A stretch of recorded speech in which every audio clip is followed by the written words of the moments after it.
ഈ വഴി വാടാ വെള്ളവേ, ഞാൻ വരയ്ക്കുന്ന ഈ വഴി തന്നെ വരണം കേട്ടോ. നിന്നെ ഒരുപാട് ദൂരം എനിക്ക് കൊണ്ടുപോകാനുള്ളതാട്ടോ. ഇങ്ങോട്ട് വാ നീ. ഹിയാ വാടാ മക്കളെ. ഹിയാ ഒരുപാട് പോകണ്ട കേട്ടോ. ബാബാ ഹൈ.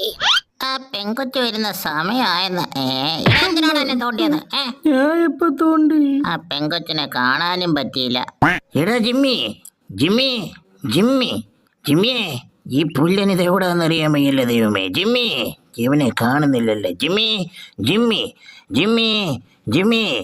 എടി മൂങ്ങാച്ചേടി, എന്റെ അടുത്ത് മിണ്ടണ്ട. എന്റെ പൊന്നടി എടി, നീ ഞാൻ പറയുന്നതെന്ന് കേക്കുന്നേ. എനിക്കൊന്നും കേക്കണ്ട. എന്റെ പൊന്നടി വെച്ചേടി. എന്റെ ചെറുവിൽ നിന്ന് വിട്ടാണ്. എടി സത്യമായിട്ട് ഞാൻ ആ പെങ്കൊച്ചിന്റെ അടുത്ത് ഞാൻ മിണ്ടിയിട്ടില്ലേടി. എനിക്ക് കേക്കണ്ടെന്ന് പറഞ്ഞില്ലേ? ഇല്ലാണോ നിക്കനടി, ഞാൻ അരിക്കൊമ്പനാടി. അരിക്കമ്പയ്ക്ക് എടാ പൊന്നു ഇറക്കാടാ, ഒന്നിങ്ങോട്ട് എണീറ്റ് വാടാ. നീ അരിക്കൊമ്പനാന്ന് പറഞ്ഞാൽ അതുങ്ങളുടെ ആയിക്കോട്ടെ നേരെ കഴിഞ്ഞാൽ അതുങ്ങൾ നിന്റെ അരിമണി കുത്തിക്കൊണ്ട് പോകും കേട്ടോ. ഓടല്ലേ സോമ.